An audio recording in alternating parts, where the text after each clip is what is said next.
দ্বিতীয় পর্বে আমরা ছায়ার জীবনের সেই সন্ধিক্ষণে পৌঁছাব, যেখানে সে বুঝতে পারবে যে সে কেবল সাধারণ কোনো মেয়ে নয়, বরং এক ধ্বংস হয়ে যাওয়া সাম্রাজ্যের শেষ আশার আলো। মায়াবতী ও হারানো নক্ষত্র দ্বিতীয় পর্ব। নীলপদ্মের স্মৃতি ও আগন্তুক।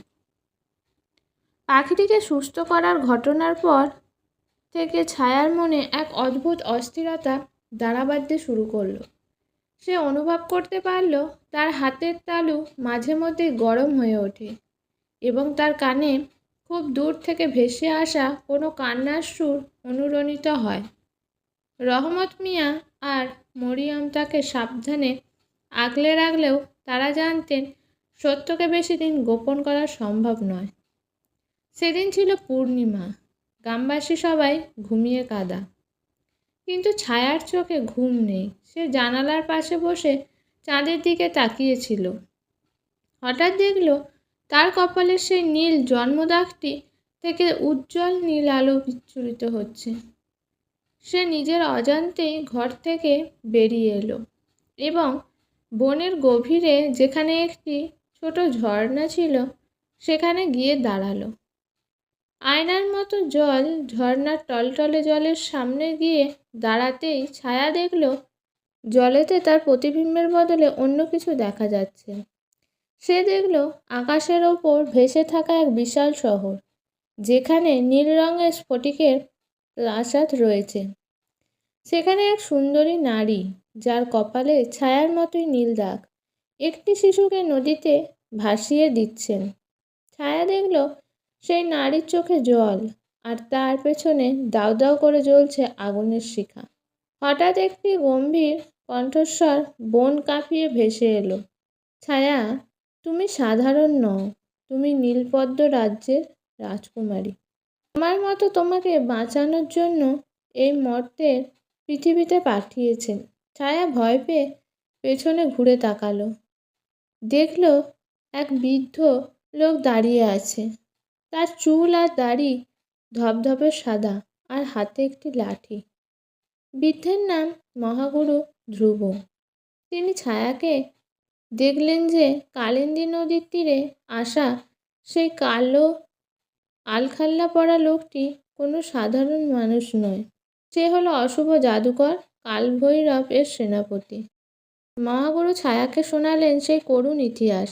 নীলপদ্ম রাজ্য ছিল এক মায়াবী জগৎ, যেখানে মানুষ প্রকৃতির শক্তিতে বিশ্বাসী ছিল, কিন্তু কালভৈরব অমর হওয়ার নেশায় সেই রাজ্য আক্রমণ করে। সে জানত নীলপদ্ম বংশের রক্তে এমন এক শক্তি আছে যা দিয়ে সময়ের গতিপথ পরিবর্তন করা যায়। ছায়ার মা রানী সুমিতা নিজের প্রাণ দিয়ে ছায়াকে নদীতে ভাসিয়ে দিচ্ছিলেন, যাতে কালভৈরব তাকে খুঁজে না পায়।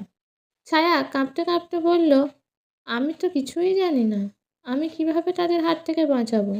মহাগুরু শান্ত গলায় বললেন, শক্তি তোমার ভেতরেই আছে ছায়া, কিন্তু সেটা জাগিয়ে তুলতে হবে। তোমার রাগ নয়, তোমার করুণা এবং মনের সাহসী তোমার আসল জাদু।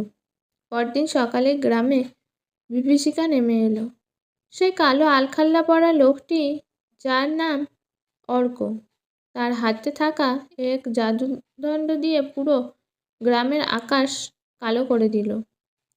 সে চিৎকার করে বলতে লাগলো, কে সেই মেয়ে যে নদীর ওপর দিয়ে ভেসে এসেছিল? তাকে এখনই বের করে দাও, নইলে পুরো গ্রাম পুড়িয়ে ছারখার করে দেবে। রহমত মিয়া ছায়াকে নিয়ে পালানোর চেষ্টা করছিলেন, কিন্তু অর্ক তার মায়াবী শক্তি দিয়ে গ্রামে এক দুর্ভেদ্য দেয়াল তুলে দিল। গ্রামবাসীরা ভয়ে কাঁদতে লাগলো। মরিয়মকে অর্ক তার জাদুর টানে মাটির উপর আছড়ে ফেলল। মায়ের ওপর আঘাত সইতে পারল না ছায়া। তার দুচোখ দিয়ে যেন নীল আগুন বের হতে লাগলো। সে দৌড়ে অর্কর সামনে গিয়ে দাঁড়ালো। তার সারা শরীর থেকে এক তীব্র নীল আলো ঠিকরে বেরোতে লাগলো। বাতাসের বেগ হঠাৎ বেড়ে গেল, আর বনের বড় বড় গাছগুলো অর্কর দিকে ঝুঁকে পড়তে লাগলো। ছায়া গর্জে উঠে বলল, ছেড়ে দাও আমার মাকে, এখান থেকে চলে যাও। অর্ক অট্টহাসি দিয়ে বলল, পেয়ে গেছি নীলপদ্মের শেষ রক্ত। আজ তোকে নিয়ে গিয়ে আমার প্রভুর স্বপ্ন পূরণ করব। সে তার কালো জাদুদণ্ড থেকে একটি অন্ধকারের গোলা ছুঁড়ে মারল ছায়ার দিকে। কিন্তু অলৌকিকভাবে ছায়ার সামনে এক অদৃশ্য ঢাল তৈরি হলো। সেই ঢালটি ছিল নীল রঙের পদ্মের মতো। অর্ক জাদুকরী শক্তি সেই ঢালে লেগে ফিরে গিয়ে তাকেই আঘাত করলো। অর্ক ছিটকে পড়ল দূরে। তবে অর্ক একা ছিল না। বাতাসের মাধ্যমে সে তার প্রভু কালভৈরবকে বার্তা পাঠিয়ে দিল। লক্ষ্যবস্তু পাওয়া গেছে। গ্রামের মানুষ স্তম্ভিত হয়ে দেখল যে মেয়েটিকে তারা এতদিন সাধারণ মনে করত, সে আসলে দেবকন্যার মতো শক্তিধর। রহমত মিয়া ভয়ে আর শ্রদ্ধায় পিছিয়ে গেল। ছায়া বুঝতে পারল তার শান্ত জীবন চিরতরে শেষ হয়ে গেছে। তাকে এখন তার আপন জগতের জন্য লড়তে হবে।